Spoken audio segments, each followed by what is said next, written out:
नमस्कार साथियों। श्रद्धेय जयप्रकाश नारायण जी ने कहा है कि लोकतंत्र के पौध चाहे वह किसी भी किस्म के क्यों न हो,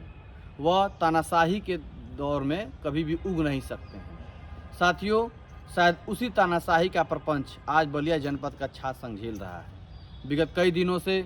छात्रों की मांग है और छात्र नेतागण और छात्र भी साथ साथ पूरे जनपद में पूरी लोकतांत्रिक तरीके से आंदोलित हैं सड़कों पर, लेकिन अभी तक जिलाधिकारी महोदया लॉ एंड ऑर्डर की तथाकथित समस्या बताकर अपनी हठधर्मिता को अपनाए हुई हैं। साथियों, यह दुर्भाग्यपूर्ण है कि आज जनपद में कई जनप्रतिनिधि, हालांकि जो सत्तारूढ़ दल के भी जनप्रतिनिधि हैं, माननीय विधायक और माननीय मंत्रीगण, इसमें मेरे पास चिट्ठियां भी हैं, लिखित चिट्ठियां उन्होंने जिलाधिकारी को प्रेषित किया शासन चुनाव कराने के लिए। आप देख सकते हैं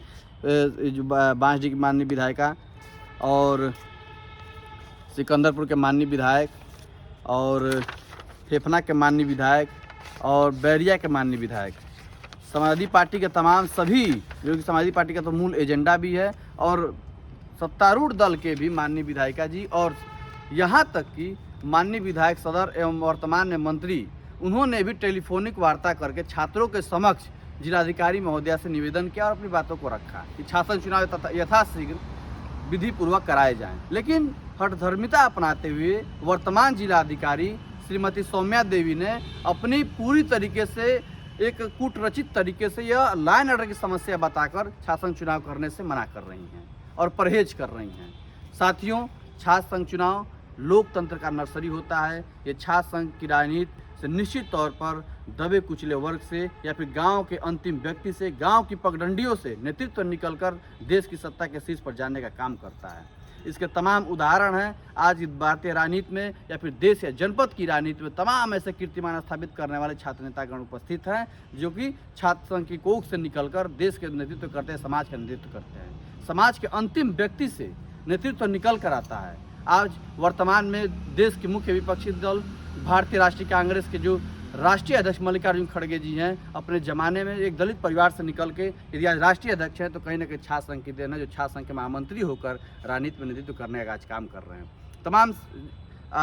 मुख्यमंत्रीगण है जो वर्तमान में छात्र संघ के नेता रहे, माननीय योगी जी जो उपाध्यक्ष लड़े थे DAV अल्मोड़ा से, छात्र संघ का चुनाव हार गए, तो भी छात्र संघ की उपज है। दुर्भाग्यपूर्ण है, मुझे यह लगता है कि शिवराज सिंह चौहान छात्र संघ अध्यक्ष का चुनाव लड़ चुके हैं, अशोक गहलोत छात्र संघ के महामंत्री का चुनाव लड़ चुके हैं, महामंत्री रहे जयनारायण व्यास विश्वविद्यालय से। छात्र संघ की कोख से निकले नेता हेमंत विश्व शर्मा असम के मुख्यमंत्री हैं, नीतीश कुमार बिहार के मुख्यमंत्री, तमाम नेतागण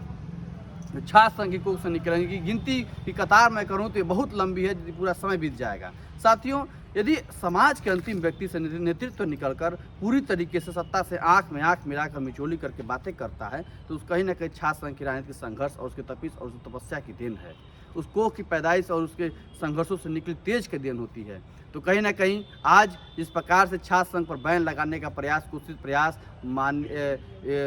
जिलाधिकारी द्वारा किया जा रहा है, निश्चित तौर पर दुर्भाग्यपूर्ण है। और जो वर्तमान में विधायकों के द्वारा जो पत्र प्रेषित किया जा रहा है किसी एक विषय के लिए, जो विधायक एक विधानसभा के 5 से 7 लाख या 10 लाख के करीब जनता का नेतृत्व करते हैं, उनकी बातों को अनसुना करना कहीं ना कहीं पूरी तरीके से लोकतांत्रिक मर्यादा का उल्लंघन करने का काम माननीय जिलाधिकारी अपने हठधर्मिता से करने का कार्य कर रही हैं। तो मेरा यह निवेदन है कि ऐसे में विधायकों की यदि प्रासंगिकता इस लोकतांत्रिक प्रक्रिया में खत्म हो चुकी है, तो निश्चित तौर पर आज विधानसभा भंग करने की आवश्यकता होती है ऐसे में, और विधानसभा भंग कर राष्ट्रपति शासन लगाया जाए, राज्यपाल के 356 का अनुच्छेद 356 का प्रयोग कर अनुशंसा भेजना चाहिए कि यहाँ पर किसी प्रकार से विधायकों की कोई मान मर्यादा नहीं है, उन्हें किसी प्रकार सुना नहीं जा रहा है, तो जिलाधिकारी इस जनपद और इस प्रदेश को चलाएं और विधानसभाओं को भंग कर दिया जाए। तो ऐसे में साथियों, मेरा यह निवेदन है और यह आवश्यक है जनहित में, छात्र हित में, कि समाज के अंतिम व्यक्ति की आवाज़ को बुलंद करने के लिए तो सत्ता और विपक्ष के लोग जब नकारे साबित हो जाते हैं, तो ऐसे में त्रिपक्ष बनकर सड़कों पर छात्र नेता को लड़ने का काम करते हैं। तो ऐसे में छात्र संघ की अस्मिता बचाने के लिए मैं सभी छात्रों से, युवाओं से और आम जनमानस से अपील है कि वो सड़कों पर आएँ और हमारे साथ खड़े होकर इस छात्र संघ चुनाव कराने की लड़ाई में अपनी अहम भूमिका प्रदान करने के काम करें। जय हिंद, जय भारत, जय छात्र।